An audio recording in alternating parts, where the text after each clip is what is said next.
Ladies and gentlemen, we're going to talk about a lot of things. Hit subscribe to this channel right now. We're going to talk about GDP, oil, approaching record highs, which is exactly what I said would take place. We'll talk about, of course, the State of the Union. We'll talk about commodity prices, the stock market, Ukraine, Russia, the fact that we're heading into a recession. GDP, the estimate is now 0%. We'll talk about that, but I want to show you something. Also, please go ahead and go to, God, why didn't I have this up? You can go to the stock market crash channel. You can just hit stock market crash channel, and I will have a live stream on the stock market crash channel. Actually, I have it up on my main channel right here. You could go to it. Just go to the community tab, and I will have, it's right here. I will have a link to it. Here's the link to the stock market crash live stream. I'll have a stock market crash channel live stream right after this. So right after this channel, hit subscribe to the stock market crash channel live stream, and I'll do like a half an hour or so live stream on there. Here's the link to it, ladies and gentlemen. So after this, just go to the stock market crash channel after this, and you will have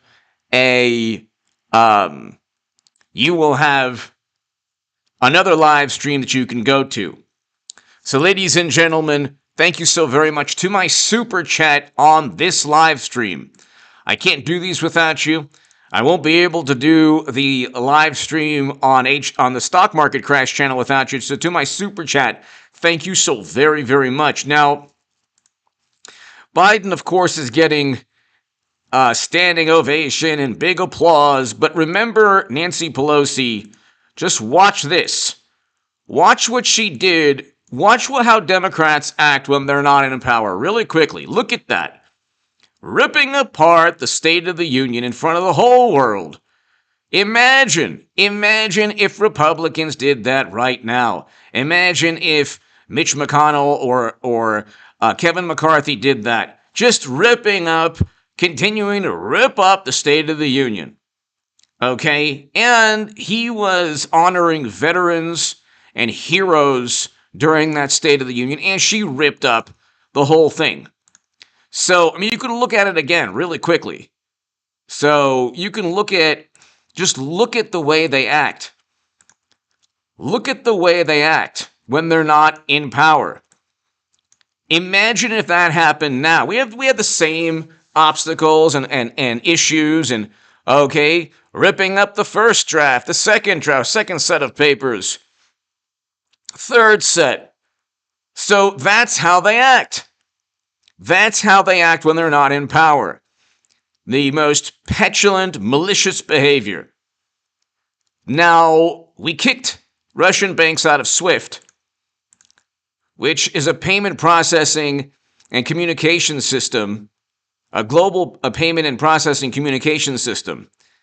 And that caused an immediate repercussions around the world. Oil prices, ladies and gentlemen, hit subscribe to this channel. Be at the live stream right after this one. Okay? I'll put the link below right now on the stock market crash channel. Here's the link again. Eric and Luke, thank you so very, very much. David Von Kettering, everyone here, Kristen, everybody here, thank you so very much. Liana, thank you so very much. To my super chat again, thank you. So, here's what happened with oil. Let's see if we can make this a little bit larger. Oil is now approaching $110 a barrel. Okay, 125 is not far away. Oil is now approaching all-time highs of 147. Okay? It is now approaching $147, and that is going to not only ensure a recession, but we're basically heading into a recession right now. Okay? Oil is, the all-time high is $147 or so. And I'll talk about this on the Stock Market Crash channel. It is now going to probably almost certainly go well above all-time highs. Well above all-time highs. So, I mean, and if you know anyone who might enjoy these segments, Eric and Luke, thank you so very, very much. Mikey, thank you. Exactly, Kevin. If you know anyone who might enjoy these live streams, send the link to this live stream and to the live stream on the Stock Market Crash channel as well. We are over $110 for Brent crude. We're going to be over $110 very soon for WTI crude, West Texas Intermediate. And all you have is the cheerleaders around Biden saying, oh, wow, so oil is approaching all-time highs. Let's go to GDP now. The GDP now estimate, you can read this right here. It is 0% growth.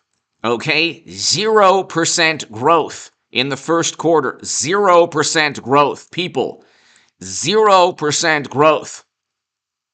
Okay, that's the title of this segment. 0% growth. Okay?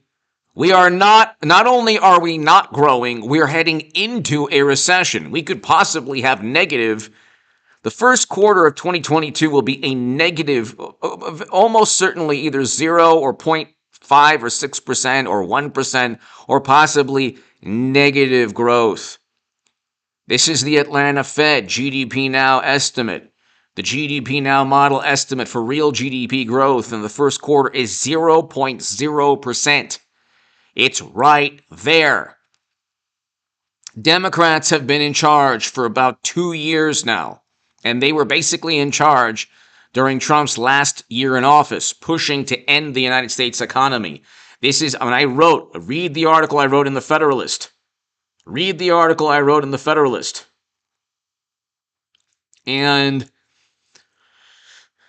I'm telling you, ladies and gentlemen, exactly, thank God for the meta. I'm telling you, not only do we have, this is like the worst economic situation you could possibly have, and Democrats caused all of this.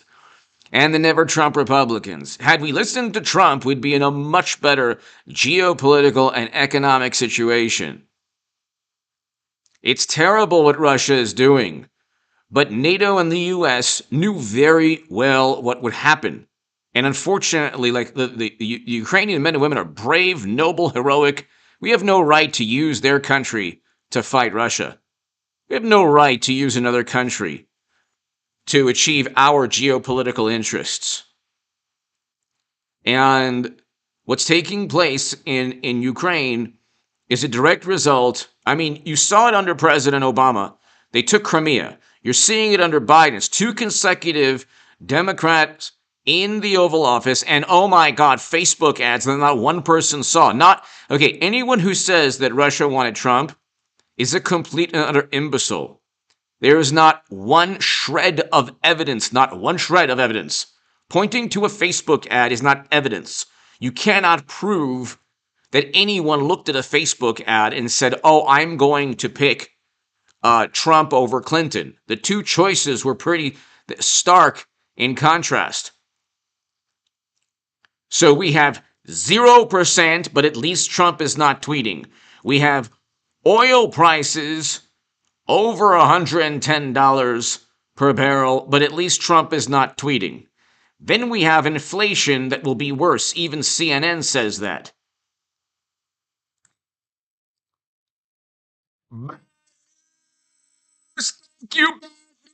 Thank you.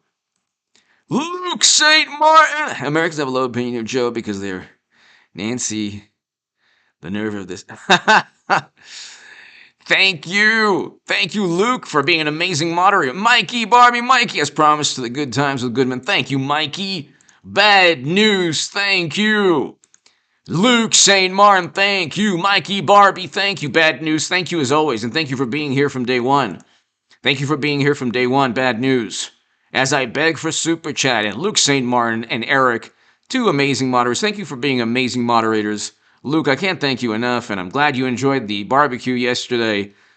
Anyone who does the sous vide, who knows how to sous vide, and put the, oh my God, and the grill also, oh my God. Luke, Mikey, I'm glad, Mikey, you enjoy my sense of humor. I really appreciate that.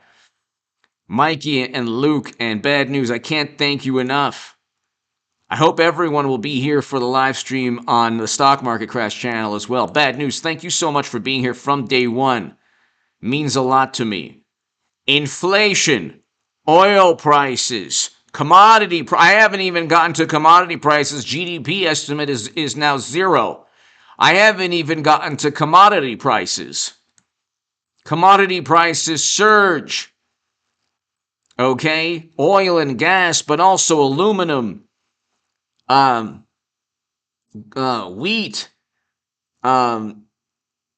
you have a whole bunch of not just aluminum, nickel.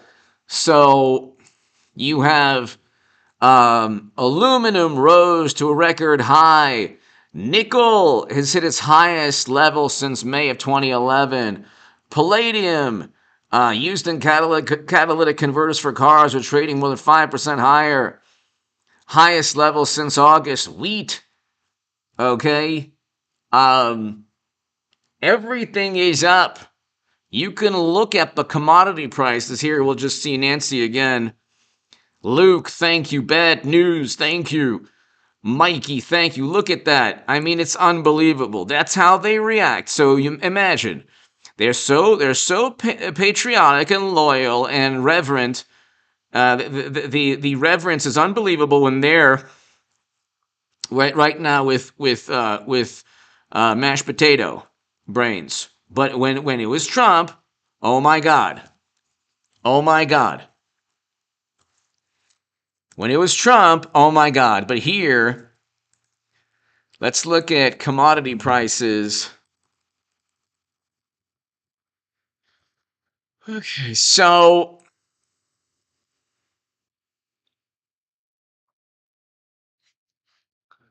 coal, palm oil, wheat, all precious metals are all up. Platinum, everything is up. Gold has been up lately. I mean, you're seeing like these heating oil, coal, gasoline, Brent, West Texas Intermediate, all up. I mean, they went up. They spiked over $10 today. Over $10 today. Commodities, everything is more expensive, ladies and gentlemen. Everything is more expensive. And as I beg for Super Chat, remember, at the end of the month, save as much money as possible. If you can, Bad News, thank you. Luke St. Martin, amazing moderator, thank you. Mikey, I'm glad you enjoy my humor. Mikey, thank you so very much. Aluminum, lead, iron, ore, copper. I mean, look at this right here. Look at it right here. It's right there. Okay, he can say whatever he wants, but the sky is falling in terms of the global economy, in terms of our economy, and it's because we ended economic activity because the Democratic Party said we needed to do so. And I have been telling people, and pretty much everything that I've been saying is taking place, unfortunately. I'm not right about everything, but I'm right about most things. And even the things I'm wrong about, weird, whatever. But I told everyone in the Federalist, I said, we're going to have a stock market crash, which we're seeing in slow motion. The 2,000 to 3,000 point drops we will see. This whole thing is going to collapse, people. It's because of the morally superior, wonderful, amazing liberal Democrats who have literally been wrong about everything. Not some things, everything. They tanked the U.S. economy. They said we have to stop and end economic activity. Capitalism must cease to keep you safe. And they obsessed over you know what. even after they opened up the economy, which caused all this inflation. And now we have Ukraine-Russia, and by the way, that's in large part because we pretended we would allow Ukraine into NATO, which will never happen. Because we were always cognizant that Russia would invade, which is what's taking place now. Aluminum, lead, iron ore, copper, nickel, zinc, tin, cotton, oats, lumber, coffee, cocoa, live cattle, lean hog. Oh, I love me some lean hog. Lean hog. Corn has been up. Feeder cattle has been up. And anyway, milk has been up. Orange juice, palm oil, sell. Remember, Mortimer. Trading places, palm oil, rice, soybean oil, wheat is up. Sugar is up. Everything's up. Everything's more expensive. This is the opposite of what you want. Coal, palm oil, wheat. Everything is absolutely the opposite of what you want. The opposite of what you want.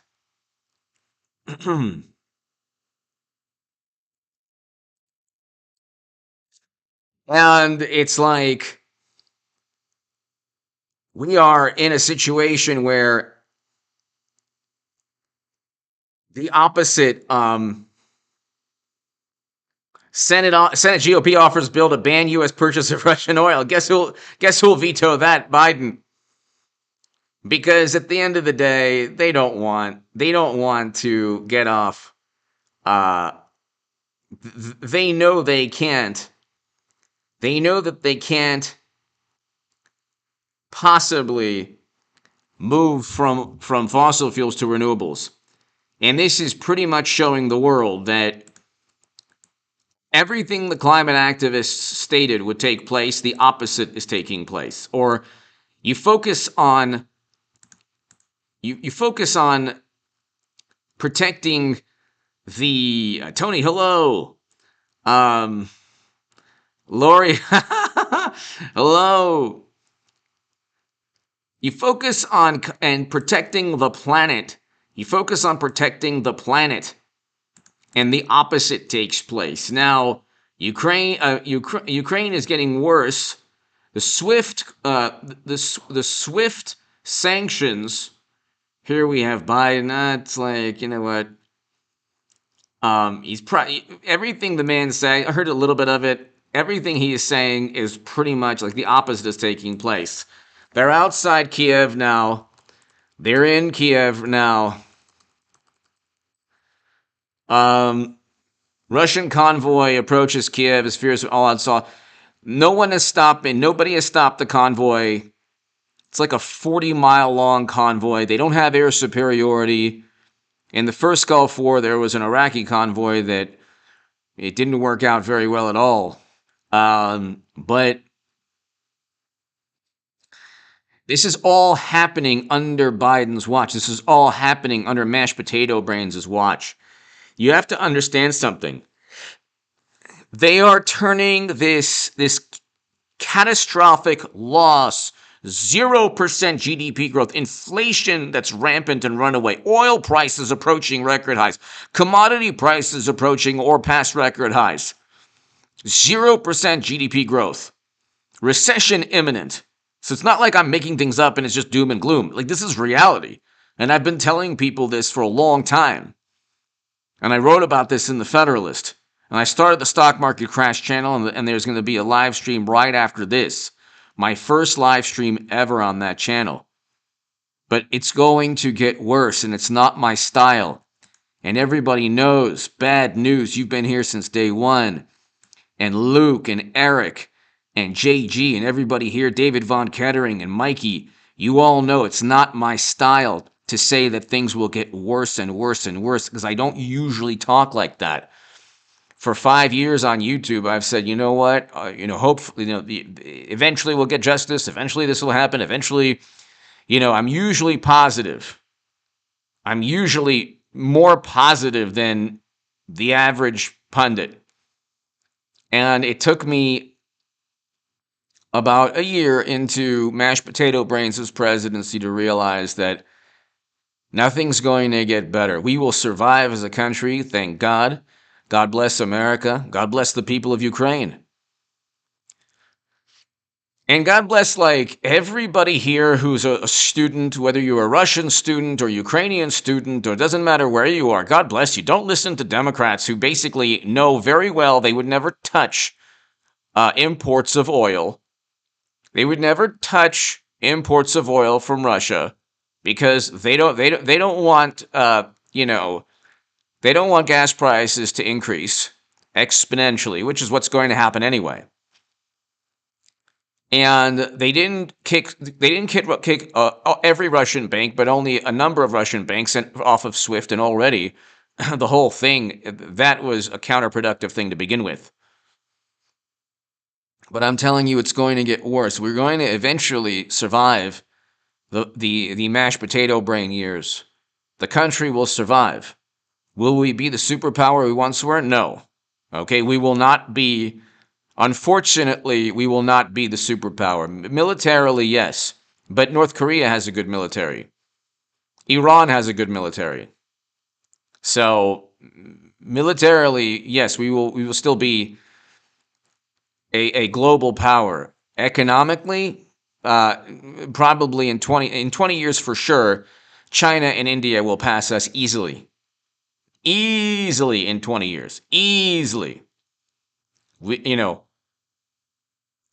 And so we will be a firm third. Okay? And India is now doing the right thing I can't blame Modi.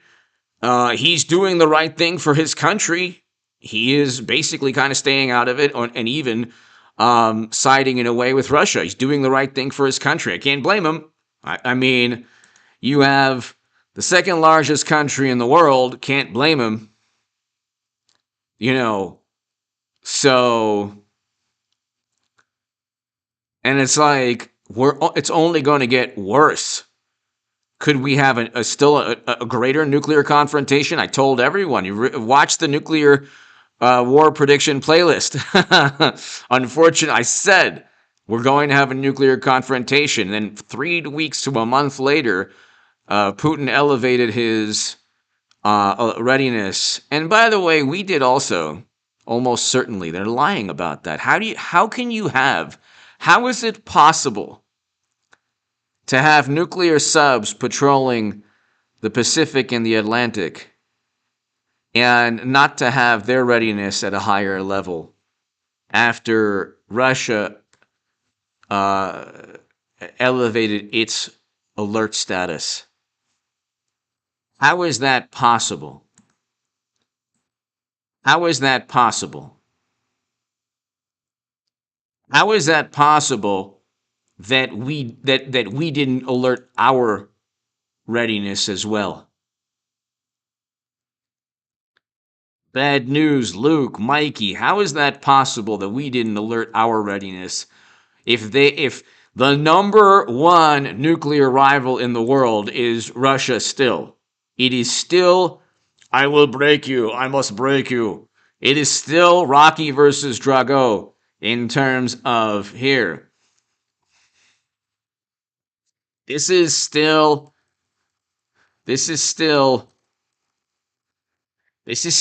what's taking place. It's never really changed.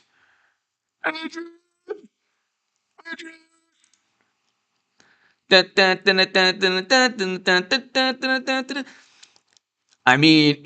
is still, I must break you.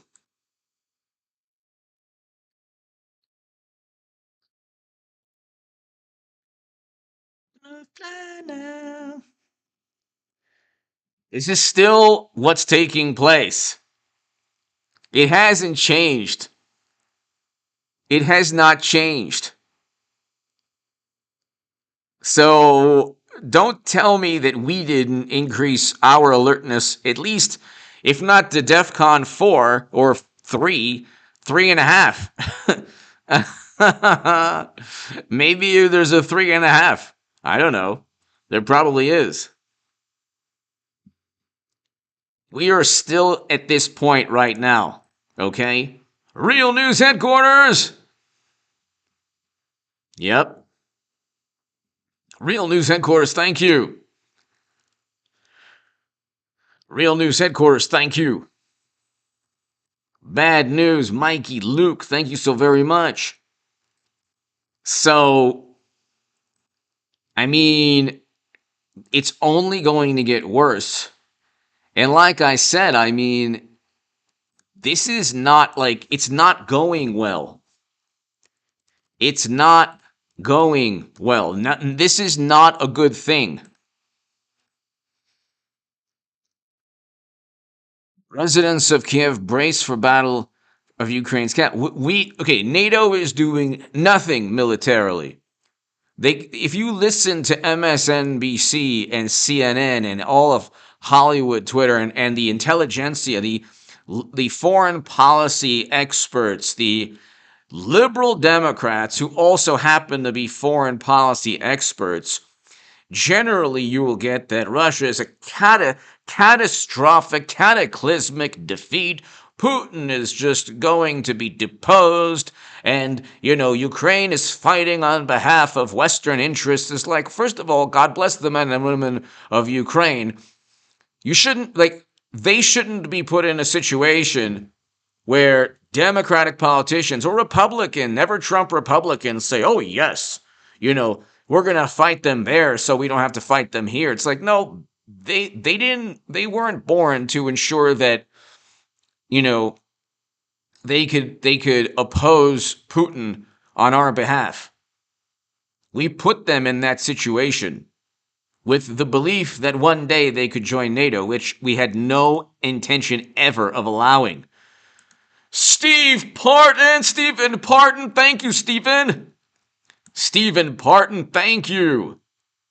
Thank you, Stephen, for Rocky Balboa. Adrian! Stephen Parton, thank you. Thank you, Stephen. 40-mile convoy. So they're like, oh yeah, a 40-mile convoy is stalled on its way to Kiev. It's like, okay, all of these little tidbits of propaganda, it's a complete catastrophe. He's going to eventually get what he wants. And it's happening under mashed potato brains. This is not difficult to understand. Okay, I'm not a genius, but I have a grasp of common sense. He's going to get exactly what he wants. He's going to get some guarantee or assurance that Ukraine will never join NATO. That's the reason he's doing this. There are other reasons too, but that's the reason. They say, well, he wants to recreate the Soviet Union. It's like, well, he knows he's not going to. And NATO is a military obstacle or threat. And there was an agreement, maybe not in writing, that NATO would not expand after the fall of the Berlin Wall. But it did. It did expand. And we have the Monroe Doctrine. We've had the Monroe Doctrine for what? Let's see, 200 years, close to 200 years. We wouldn't allow an entire Western Hemisphere to be influenced by Europe or to join any military alliance that could be detrimental to our interests or to become communist. We wouldn't allow any communist foothold. I mean, and during the Cuban Missile Crisis, JFK's advisors, Kennedy's advisors were saying, invade Cuba. We wouldn't have a planet left. Had we invaded Cuba, that would have started a nuclear war. Now you have the biggest imbeciles on the planet saying there should be a no-fly zone. It's like, well, yeah, who's going to enforce that? Stephen Parton, thank you so very, very much.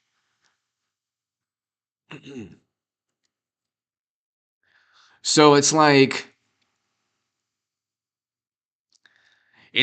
you look, ladies and gentlemen, and this is the worst situation possible. The State of the Union has not been this chaotic and this depressing and this pathetic in a long time. Since the Carter administration, really. I mean, Bill Clinton was better than Jimmy Carter, let's be honest. Reagan, much better. Herbert Walker, much better. Clinton, much better. Bush, terrible, terrible, terrible, terrible. Walker, W was the worst. Only W was worse than Biden because he could actually he could do all the horrible things that he was able to do more things that didn't work out. He was able to actually mess up even more. But Biden is like Jimmy Carter and Bush, W. Bush, completely incompetent, and he's propped up only by media and by this liberal establishment. Like, I don't understand what the reverence of NATO is. What is the reverence? It's a Cold War alliance. It was designed to combat the Iron Curtain, the Soviet Union, satellite nations within the Soviet bloc countries. And if you're in your 40s, you learn this in middle school. You learn this in you learned it even before high school. And you knew that you learned all of this. The Cold War was a big part of growing up. And the problem you have is that you have journalists now who are in their mid-30s, early 30s, who don't remember the Cold War, so they don't understand that. Well, Real News Headquarters, thank you. Mikey, everybody here. Luke, thank you. They don't understand that the planet could end. Like, it is not hyperbole. It is not hyperbole to say that the planet could end. And you keep thinking, like, there's all this, like, these theories, like game theory, all this kind of rational discussion. Well, it wouldn't be in Putin's interests to launch a nuclear attack. Well, it already happened, number one. Hiroshima and Nagasaki. And in terms of pure rationality, that was not rational, but an invasion of Japan, the U.S. was not willing to engage in after Normandy and after Okinawa. And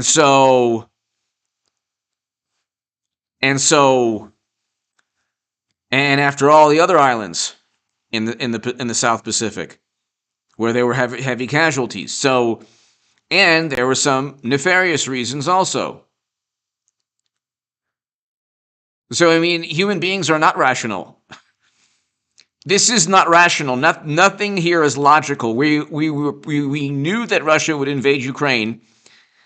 We knew that, and yet we still pushed the lie. We still pushed the lie that that one day they could join. And by the way, the Doomsday Clock, they pushed the Doomsday Clock, like the wonderful people, the atomic scientists, they pushed the Doomsday Clock, Bulletin of Atomic Scientists, like, a whole bunch, like many seconds towards midnight after Trump was elected, because they were primarily wonderful, beautiful liberal Democrats there. Why aren't they pushing the clock closer to zero under mashed potato brains? Because they voted for the man. That's why. Hello. They voted for... It's like unbelievable. We were much safer. Under Trump, because he didn't care about NATO. He didn't revere it. That's the point.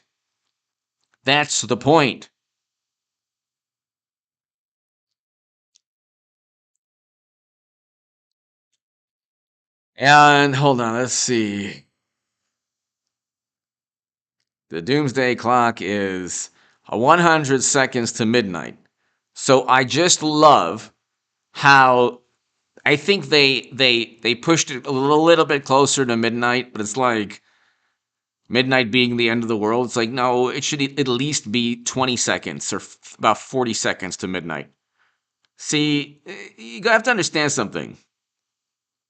They would rather have, like, they look at the world, the wonderful, morally superior, highly educated, very educated. Oh, the level of education is unbelievable. You have chess champions, atheists, you have all the most educated, brilliant. Oh my God, in an IQ test they would score, I mean, it would be off the charts. But they don't like Trump's personality because Trump's personality is ruining democracy. They've redefined democracy into a euphemism for what they think is good for their political side. They don't realize that Trump, although he was boorish and completely rude and mean, and what's the word? What's the word I should use? Oh, Trump. He was uncouth. He lacked refinement. He lacked good manners or grace. Lacking good manners, refinement, or grace. Quote, he is unwashed, uncouth, and drunk most of the time. And that's Hunter right there. Or actually, Hunter probably has good manners. He's probably charming. But anyway. So, Trump was mean. He was boorish. He was uncouth. But we had inflation at 2%. We had an economy that was strong enough to engage in serious tariffs against China. He was the first president to step foot in North Korea. He single-handedly reversed U.S. foreign policy and negotiated the Doha Agreement, which Biden completely dropped. Botched. And those 13 Americans should be alive today. And he didn't reveal, and those 100 Afghans should be alive today. Biden used the T-ban. He used the T-ban as security outside of the only airport he left open. I mean, do you understand? Okay. Do you understand they don't care? This is the worst situation we've had in terms of foreign policy since the Carter administration. During the Iranian Revolution, which, by the way, intel officials didn't predict, at that point right now, at that point that reshaped the Middle East, it was under Carter. Oil prices, inflation, same thing. This man, Biden is Jimmy Carter 2.0. The only difference is that Carter, I believe, used to be served in a nuclear submarine. So he did understand, what could take place if things get out of hand. Biden served, I don't even know, soft serve ice cream. And the man is, by the way, he actually tried to say like the Ukrainian people, and he said the Iranian people, which is kind of funny. I caught on to that, but again, nobody takes the man seriously because we tanked our economy. This is not difficult. We're no longer the superpower we once were because of Democrats. It's not difficult to understand, and it's not propaganda. It's a fact. We were in a great position before 2020. We were in a great position globally. We had a great economy. We had just finished. Trump had just finished a true détente between North and South Korea, where that promoted world peace. Okay, even you could say, hey, there were some things that, you know, unintended consequences, or it wasn't good that he legitimized Kim Jong Un. Well, but you know what? He at least he brought North and South Korea to a dialogue, because every single day North Korea was threatening South Korea every single day, and so that subsided a bit, and there was some kind of dialogue, and there was some kind of vision for peace.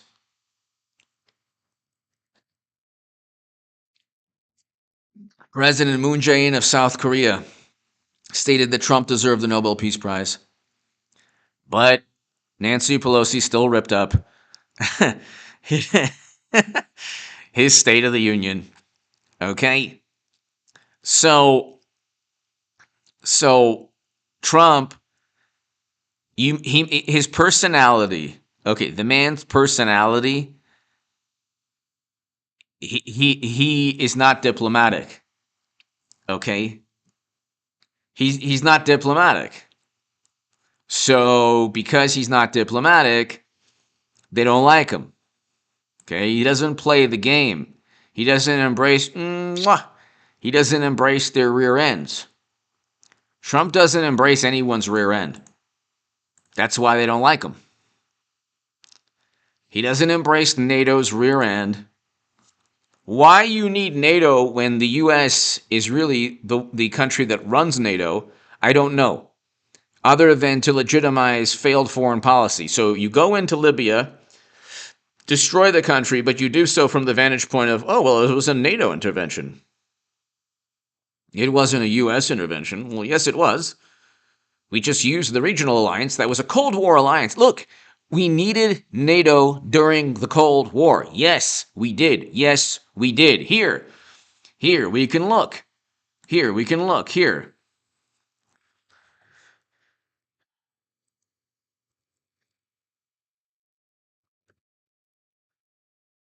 Here. It was a regional alliance.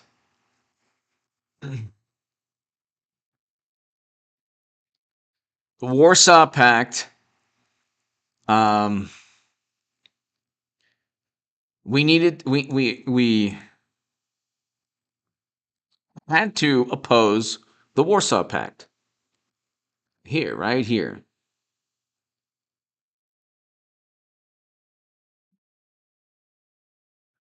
Mm. There's some better ones here. Hold on one second.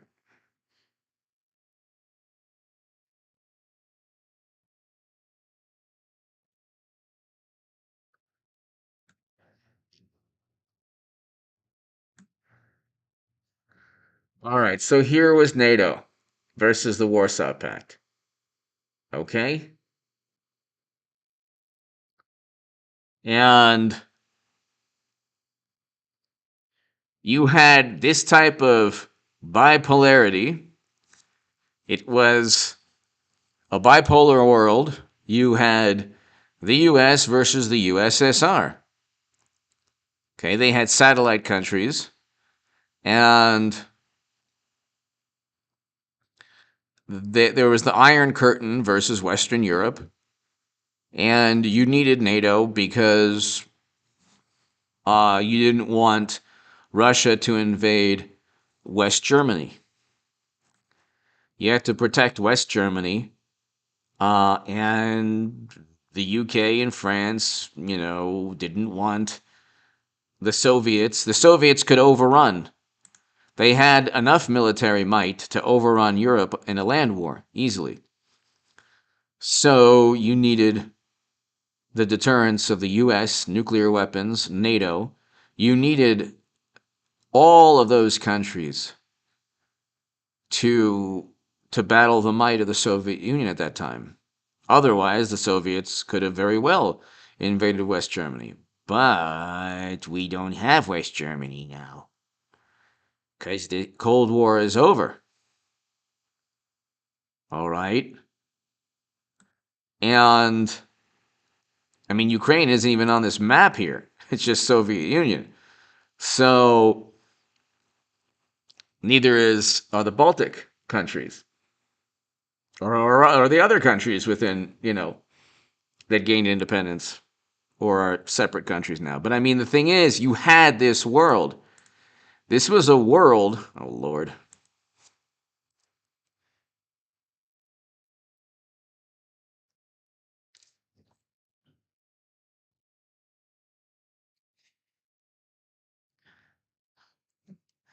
JG, hello.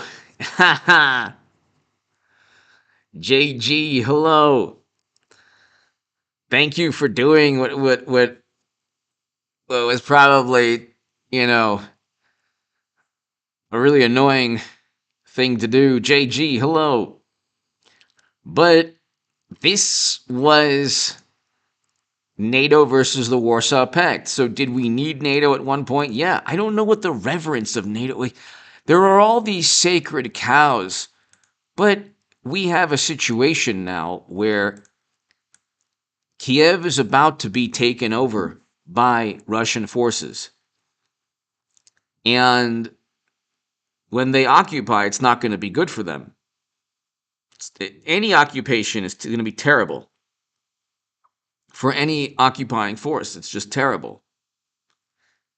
So, but they're not going to want to occupy very long. They're going to want to gain the military and geopolitical objectives.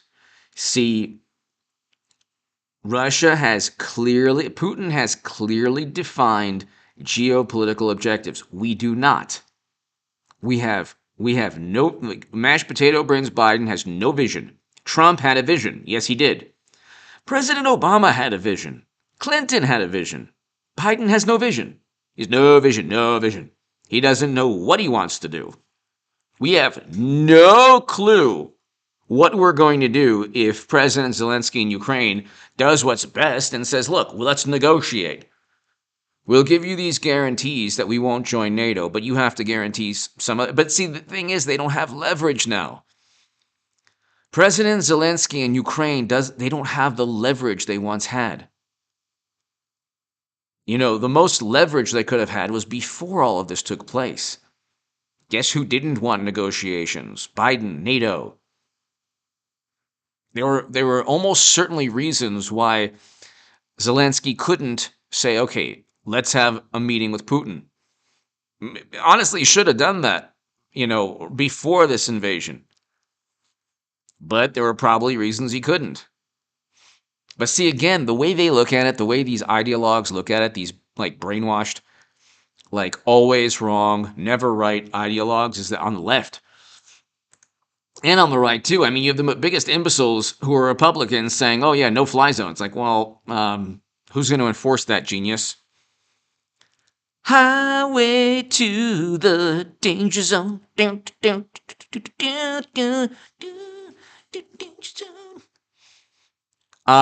Who's going to enforce that? It's not like you have Tom Cruise in the F-15. Who's going to enforce that? And it's like, Goose, Top Gun. Remember Goose from Top Gun? It's like people think that there are so many rational. You can look at the past 2 years, the way Democrats, media, the fact-checking. Tim Pool has a fantastic segment on the fact-checking. What have I been saying about these fact-checkers? They don't check facts. What they do is offer a rebuttal, a long-winded rebuttal. They do not check facts. There is no fact-checking. Fact-checking is this. Who won if I said to you Andre the Giant won WrestleMania 3, wrong. Fact check. Reuters, PolitiFact, CNN, USA Today, fact check. Wrong. Andre the Giant did not win WrestleMania 3.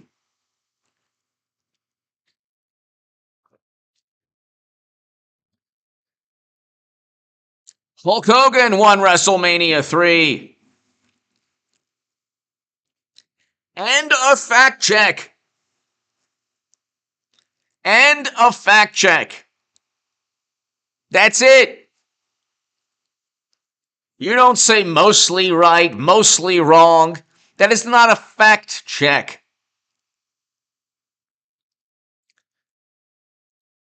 Hulk Hogan won WrestleMania 3. Okay? And the Yankees, if I say the Yankees won the 1955 World Series, no, the Brooklyn Dodgers did. Fact check. End of story. End of story. That's it. You don't continue the fact check. That's called a rebuttal. That's called an opposing argument or viewpoint. That's called trying to get the last word. You don't say, well, Hulk Hogan beating Andre the Giant is mostly true. Or Andre the Giant losing to Hulk Hogan is mostly, or beating, Andre the Giant beating Hulk Hogan is mostly false. It is 100% false.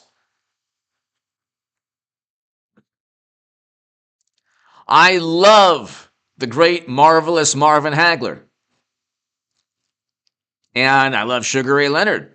But if I can say, if I'm a Hagler fan, and I say, well, marvelous Marvin Hagler beat Sugar Ray Leonard, I can't say that's mostly true, even if I love Hagler. The fact check is, end of story, Sugar Ray Leonard defeated marvelous Marvin Hagler. You can debate all you'd like, even if you like Marvin Hagler like I do. He's one of my favorite boxers ever. But that's the case. One of the great fights of all time was Tommy the Hitman Hearns versus Marvin Hagler. You can't say that Thomas Hearns beat Marvin Hagler. You can't say, well, it's only mostly true that Hagler defeated Tommy Hearns. So, we can go on forever. I can literally go on forever. I live in the 80s and 90s and early 2000s. And 70s somewhat. And 60s somewhat.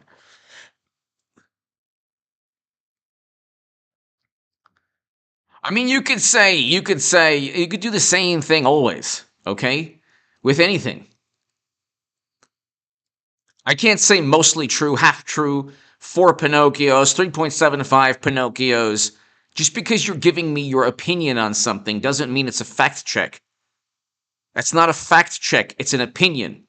That's why there was a former ESPN announcer, I won't name him, but he's, very, hardcore liberal Democrat, morally superior. And he went after, I don't have Twitter, I don't have Facebook, but someone said something on Twitter about fact-checking organizations not really checking facts. And then this former ESPN announcer, what do you mean by that? What do you mean by that? It's like, no. A fact check does not give an opinion. It doesn't say your statement is mostly true or half true or somewhat true. It just gives you true or false, end of story. If you have a fact check of more than a paragraph or more than 2 or 3 sentences, it's not a fact check. End of story. That's it. And so you have a situation, ladies and gentlemen, where we live in a world. We live in a world where history is being erased by a political side. They're trying to erase history, recent history. It's not even, we're not talking about the Peloponnesian Wars or Thucydides. You know, we're not talking about that. We're talking about they want to erase recent history. They want you to forget that Crimea was lost under President Obama. And there are people who, by the way, say, I still believe that Trump was installed by the Kremlin. For what purpose? To make the country literally great to give us a great economy and a great foreign policy? The only people who melted down were media and Democrats and the liberal establishment. When they impeached Trump, I won't even bring up his name. They had military people, and they had, who cares what they think? Oh, say, oh, this person spoke out. So what? Imagine if you spoke out against Biden, your career would be over. You would be vilified by media. You would be, my God, your name, they would try to intimidate you. If you spoke, imagine the government official that comes out and speaks out. Imagine. Exactly, amazing Colonel. Imagine. But then with Trump, oh my God, these people came out and they were so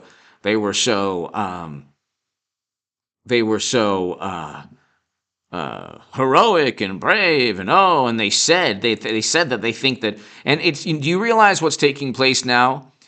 It is actually being written and reported that Trump, absolutely without a shadow of a doubt, withheld military assistance to investigate Biden, and nothing could be further from the truth because President Zelensky himself stated it never happened. The people who believe lies and myths and fake news are really Democratic voters. Media lies by omission. Media tells the truth, but only half of the truth, or a third of the truth, or a quarter of the truth, or a tenth of the truth. They will not tell the whole story. If you listen to media and if you listen to social media, Ukraine was invading Russia. What you're actually getting is that Russia was about to depose Putin and they were losing, and it was, oh my God, it's so horrible. It's like, well, they're outside Kiev right now. And this is happening under Biden. The State of the Union is like in a terrible situation. We have oil prices, people, at it's over 110. Over 110. Over 110. Christian O'Brien! Christian! Thank you, Christian. Thank you. Christian O'Brien, thank you. Christian O'Brien, thank you. Skunkworks, hello.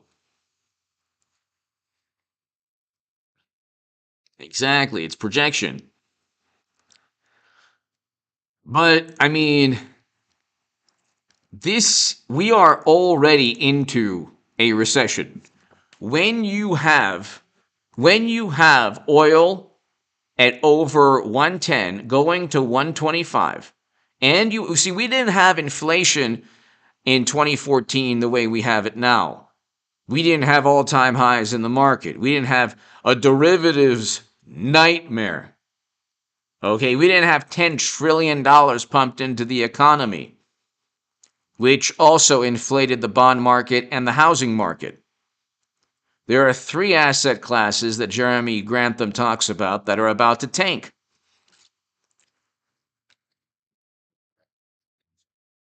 We didn't have commodities at all-time highs or global supply chain breakdown. China was not in a real estate bubble that it has. Real estate's very important in China. And right now there's a bubble of epic proportions there. And you already have top corporations, basically, at default. So it's like you have all of these problems that we didn't have in 2014, that we didn't have in 2019. So when oil went up to $147, we didn't have problems with inflation or supply chain or an overinflated market or a derivatives nightmare. I'm telling you, hedge funds, watch the hedge funds. That's unfortunately something I'm going to be right about also. I've been right lately. I've been on a roll lately. You know what? I don't want to be right about these things because it's negative and it affects everybody in a negative manner. But when media is telling you everything's fine and you can see with your own eyes, look at your own eyes. What's happening to oil? What's happening to inflation? What's happening? I mean, am I lying here? What's going on? Why do we have zero growth? You realize they were on Trump for the deficit. The deficit's at record highs now. Record highs. Bill, release what I wrote. Bill Shepard, I don't know. I don't have any, Bill, I don't have any control other than if I see what you had written. I don't know what you had written. Eric and Luke, do you know what Bill had written? Because I don't know. But Bill, I appreciate that. Bill Shepard, I don't know. I don't have access to maybe what you tried to write. What happens, Bill, is that during the live streams, the algorithm is even more, you say, oppressive or strict than in comments during the uploads. So I don't really know I mean, there are times, for example, I'll have to erase a comment because it affects me as a content creator. And there are times when Luke and Eric have to help me out because they're moderators. But I don't know what you had written. So I apologize for that, but I don't know what you had written. But I appreciate your support. And thank you very much. Bill Shepard, thank you. The days of free speech also are over. So Bill and everybody here, it's really not my fault. You know, we grew up when you grew up in a country where your political viewpoints, you could actually just, you could express your political views. Now there's a concept called, you can still express your views, but there are repercussions. But there are no repercussions for Jimmy Kimmel. There are no repercussions for a whole bunch of people. There are no repercussions for mashed potato brains Biden. There are no repercussions generally on the left. Sometimes there are. Sometimes there are. But it's Democrats and media who are liberal Democrats that silence debate, discourse, discussion. I mean, these are the totalitarians are not Trump, who don't care what you do with your body or don't care what you say or don't care what sources of news you listen to. Do you think Trump cares if people listen to CNN? He doesn't. He doesn't care what you think about anything, Trump. That's the beauty of Trump. That's actually one of his strongest, traits. He doesn't really care what you think. And part of that is he doesn't care if he offends you. Okay. That is, that's something that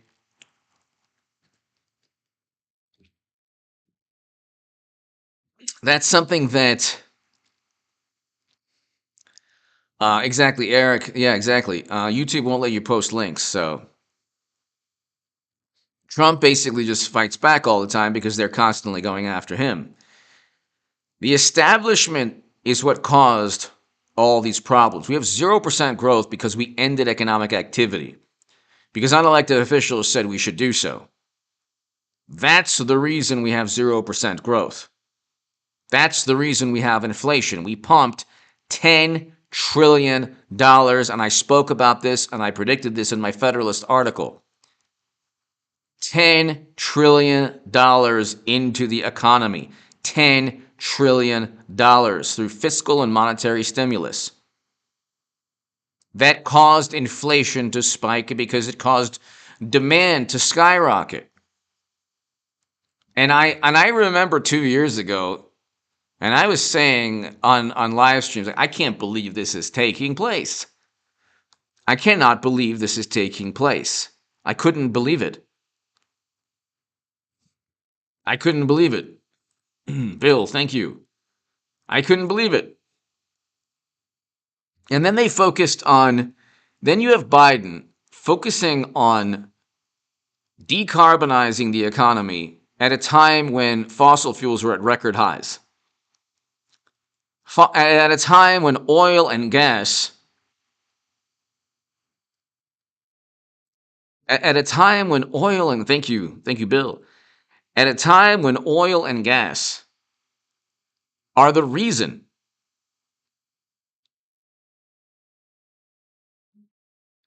at a time when oil and gas are the reason that Germany and the EU are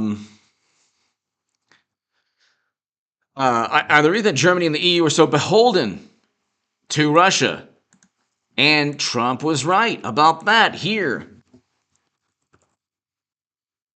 He was right.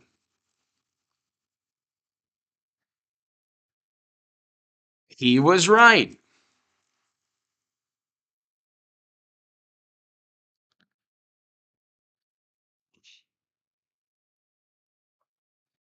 Flashback. President Trump told NATO in 2018 that Germany is a captive of Russia as long as they're buying Putin's oil and gas. You think Biden was saying that? No, he wasn't.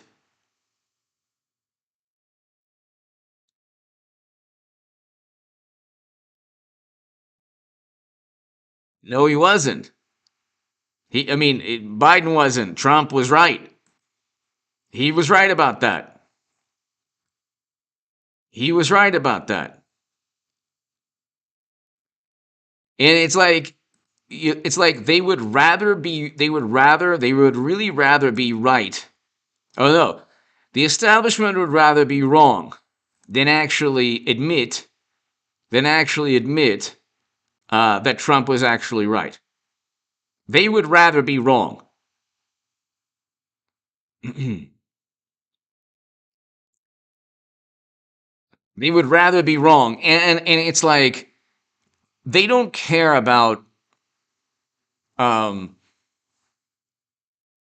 an actual, like, an economy that's self-reliant and an economy that's soaring and doing well, economic growth. They care about social issues and idealism and, telling the world, oh, we're going to combat climate change. Well, you're not going to combat climate change for a long time now, because Germany now has turned its back on a lot of its climate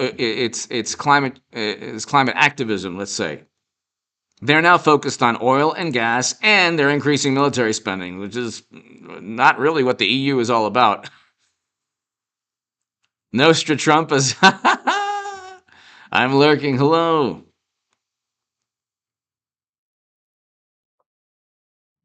So, like, the thing is, Knitting Kitten, hello. The issue, ladies and gentlemen, is that, and I'll talk about this right after this live stream on the stock market crash channel live stream. So I will have a stock market crash channel live stream. The link will be below. I'll put the link below right here in the chat. So I should say, I'll put it in the chat. So be there. I would probably say in like 20 minutes or so, we'll end the live stream here. But I will then immediately go to the live stream on the stock market crash channel, and we'll talk about the SWIFT ban. It's like we can't even ban Russia from SWIFT without the sanctions hurting the global economy. And we can't even talk about that, because we can't even sanction Russia without we can't even sanction Russia without the global economy suffering. Oil went through the roof because of the SWIFT sanctions. You have Brent and WTI. Brent is over $110. We'll talk about that in the stock market crash channel.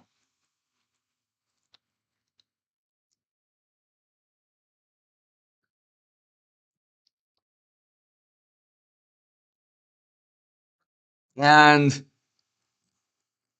so definitely be there, because I'll do a live stream here, but I'll do a live stream there in not long from now. But inflation will be worse. Inflation will be worse than feared this year, Goldman Sachs predicts. Well, that's not a big predict. So Jerome Powell yet again was wrong. Roxanne! Thank you, Roxanne. Roxanne Fleisner, thank you so very much. Thank you, Roxanne.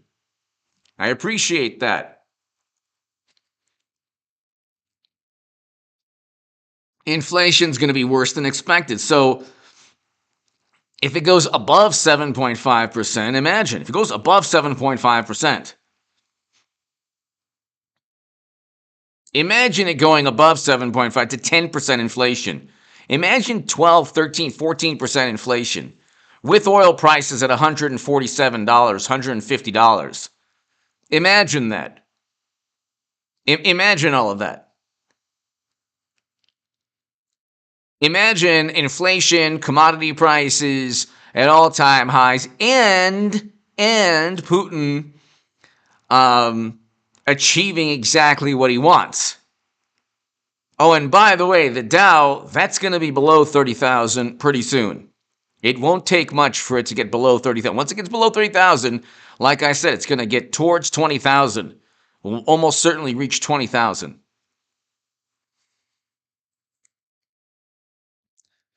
And we did this to ourselves. We did this to ourselves, people, when Democrats and media made everyone petrified of their own shadow. When they made everyone petrified of their own shadow, it was really the end. I mean, it was really the worst thing that could have ever taken place.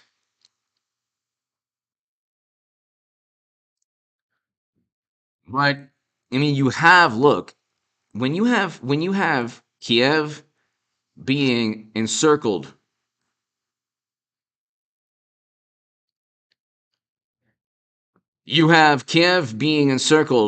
and how Biden, he says, Biden promises to make Putin pay. It's like, you're not making Putin pay. Every time they talk tough, the opposite takes place. Every single time Biden talks tough, the opposite takes place. The opposite takes place. You saw the SWIFT ban right now. I mean, you saw what took place. Herschel Ballard! Herschel, thank you. Herschel, thank you so very, very much. Greatly appreciate, as always, for your support. Greatly, greatly, greatly appreciate it. Thank you. I appreciate that. Thank you so very much. I mean, Herschel, everybody here, thank you. To my super chat, thank you. When you have, ladies and gentlemen,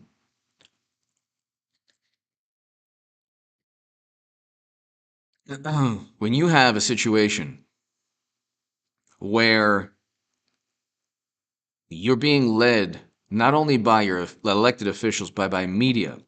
Media is so important in the lives of the average American now. It's so important, unfortunately. And the interesting thing is, traditional media it's losing its influence, but it's so loud that even though it's losing its influence, it still manages to get millions upon millions of people to believe nonsense. Trump never worked with Russia. He wasn't installed by Russia, and Russia didn't want Trump. To say that Russia wanted Trump because he didn't care about NATO, while at the same time saying Russia didn't want President Obama or didn't want Biden because they literally took territory real estate in Ukraine. I mean, you're kind of falling for the most overt propaganda there.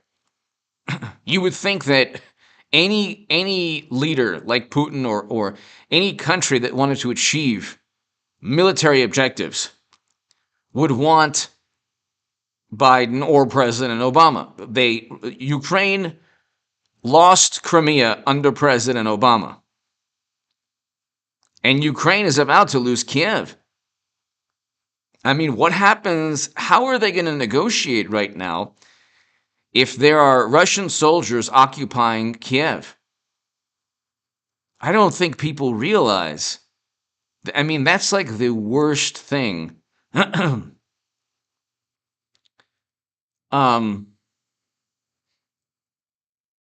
the worst thing that could possibly take place.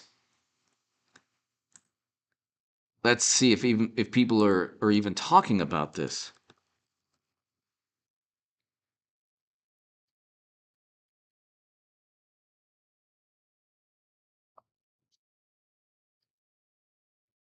They keep on saying also, oh my God, it's a terrible military. It's been 5 days.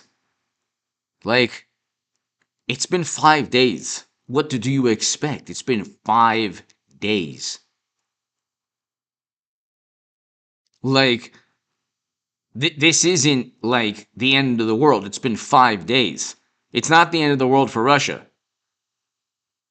And Russia benefits from record high oil prices.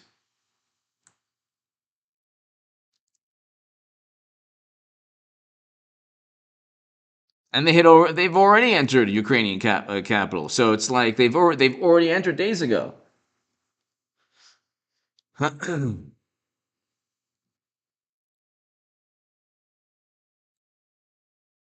Here's the convoy.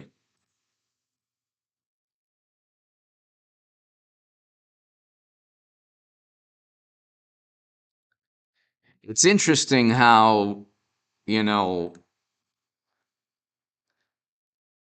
I don't want to say anything like, it's just terrible. It is just terrible. The whole thing is terrible. And it's taking place while Biden is talking tough. And Democrats on social media are talking tough. And they're so angry at Putin. And it's like, yeah, your discontent, your contempt is pretty much meaningless. It's pretty much meaningless. Your contempt is pretty much meaningless. We're heading into a recession.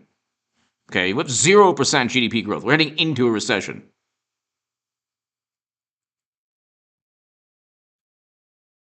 And let's see here.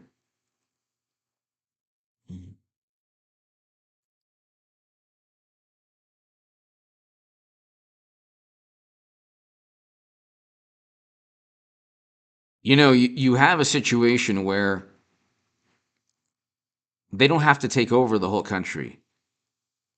They already got Crimea, so they don't have to take over the whole country. And I don't know, like, God bless the men and women in Ukraine. God bless the Ukrainian people. The U.S. and NATO, and I love the United States of America. Trump would have negotiated a deal to prevent all of this. This didn't happen under Trump, so you can't say, well, that's not true. It's like, well, it didn't happen under Trump. This did not happen under Trump. This did not happen under Trump. It's happening under Biden.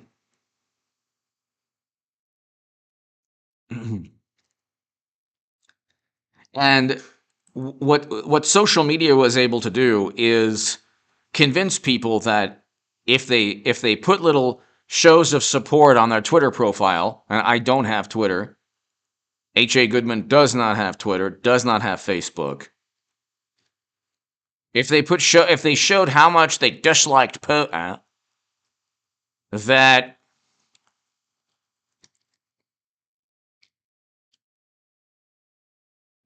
if they showed how much they disliked Putin, that suddenly, like, that would help Ukraine. What needs to happen, and what should have happened, is that Biden shouldn't have just called Putin on the phone.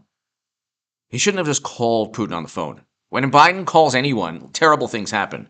Ask Ashraf Ghani. But Biden's phone calls, first of all, who's going to understand him when he speaks? But Biden's phone calls are like catastrophic. You would probably you would rather have a phone call from the Grim Reaper than Biden, because the opposite of what that man says is going to take place. So he had a phone call with Zelensky. He had a phone call with Putin. How on earth? How on earth are these phone calls going to help anything? And then they invaded. They should have met.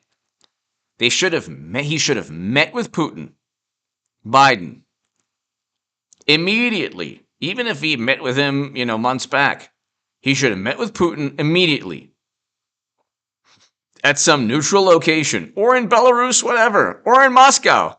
Who cares? And had President Zelensky there, they should have negotiated some kind of peace deal.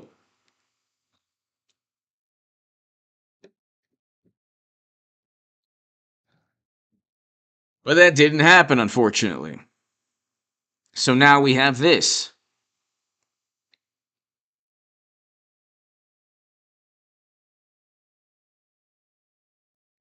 Let's see here. Wow. So, I mean,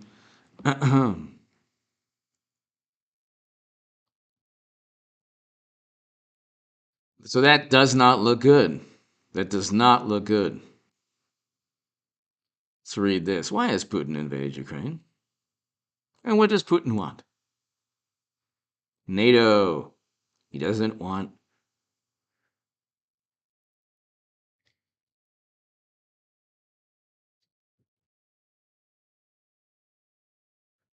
Okay, so let's see if they even bring up NATO. It's just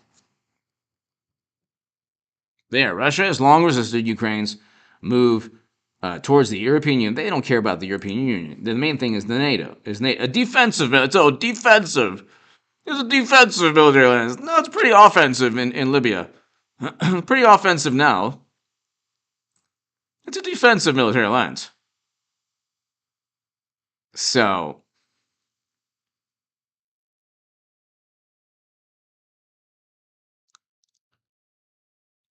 I mean, it's like, at what point? At what point? So there you go. I mean, those regions are already essentially Russian strongholds. The Donetsk and Luhansk regions. Oh, this is terrible.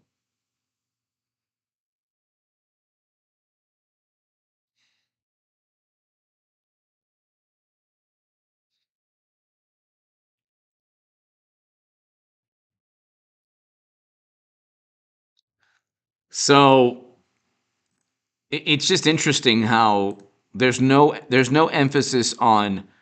Um, it's interesting how there's just no emphasis on some kind of peace or negotiated deal, and there's also no understanding that Russia has the military advantage here.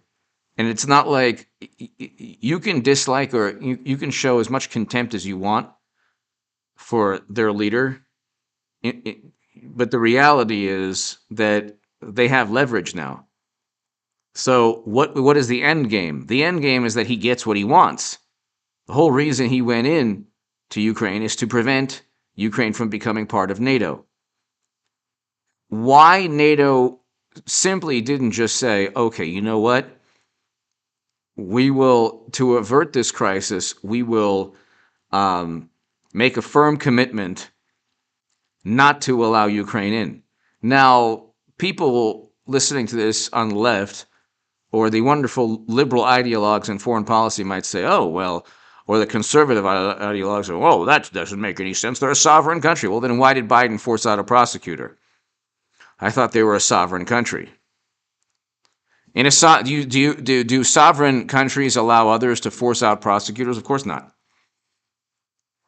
They are a sovereign country, but they're in a very precarious situation. They're in a very precarious situation. Look, this is a BBC article. Okay, this is a BBC article right here. BBC. All right. And in the BBC article, you are seeing the advantage that Russia has militarily. I mean, you're seeing the advantage right there. Okay.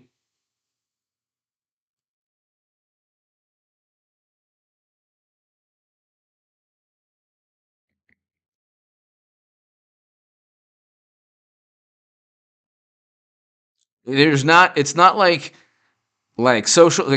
People on social media, they love the tribalism. They love the tribalism.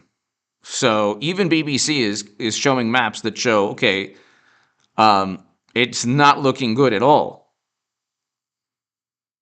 Exactly. He does want the buffer. Exactly. Roxanne, exactly. And instead of simply saying, okay, let's negotiate some kind of deal. Let's negotiate some kind of deal.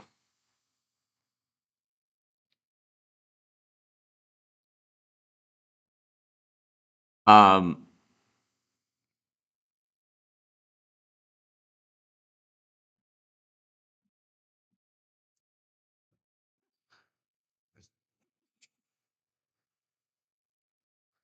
Instead of negotiating some kind of deal, even BBC. Exactly, Eric, it does. It does.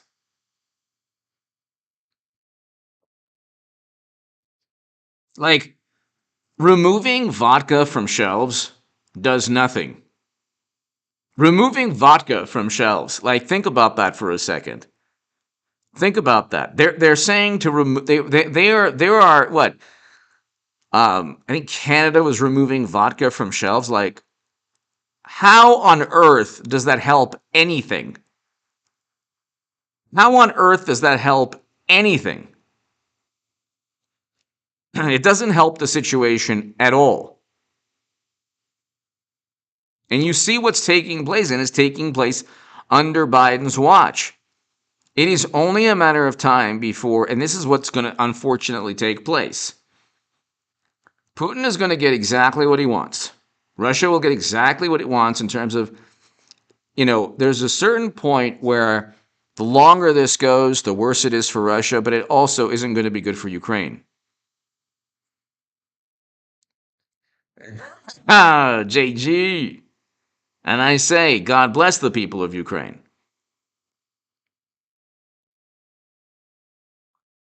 But it's like,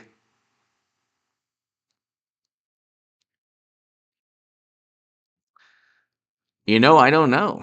I don't know, Aiden. I don't know. I'm honored, but I don't know. Um, I saw that. Um,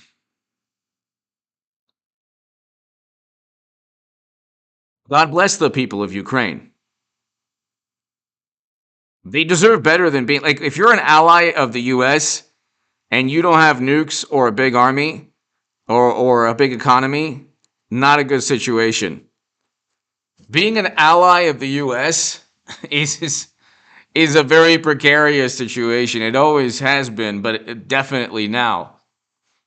Definitely. They keep talking about our allies, our allies.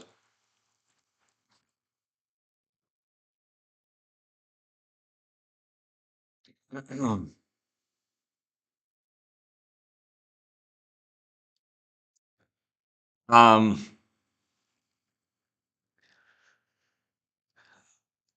this is a bad thing. Like, if you look at that map, this is from the BBC. This is a really bad situation. And it's the Ministry of Defense, Institute of the Study of War, February 28th. It's only getting worse. And at the end of the day, how does any Western country view this to be a victory? Like, oil at record highs, oil at record highs. Okay,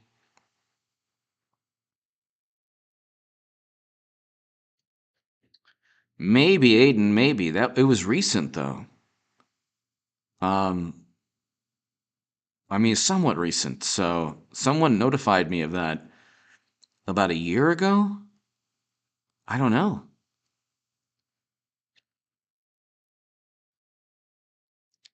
Um, Aiden, thank you.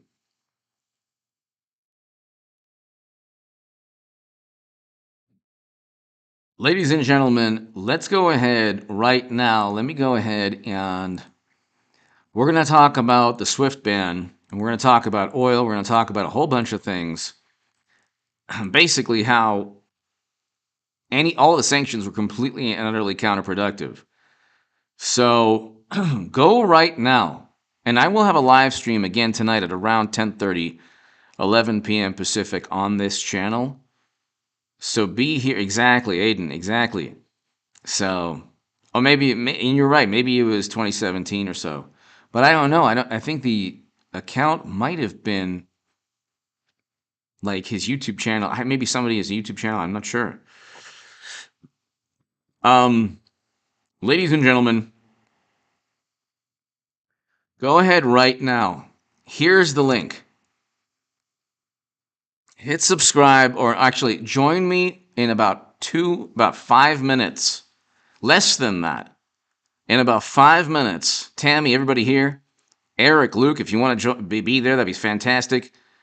JG, everybody here. David Von Kettering. Join me in about 10, not even 5 minutes on this link right here. Actually, it'll be about 20 minutes or so. It'll be about 20 minutes. So here's the link. And I will be there in about 20 minutes, people. Thanks, everybody. Be there in about 20 minutes. I will be there soon, in less than 20 minutes. Thanks, everybody. Have a great, great, great, great evening. Thank you, Eric. And I will, Luke, Bad News, Mikey, everybody here. Thank you so very much. Barbie, hello. Tammy, hello. Thank you. Victory Garden, hello. I'll be back at around 11 p.m. Pacific on this channel. Be here at about 11 p.m.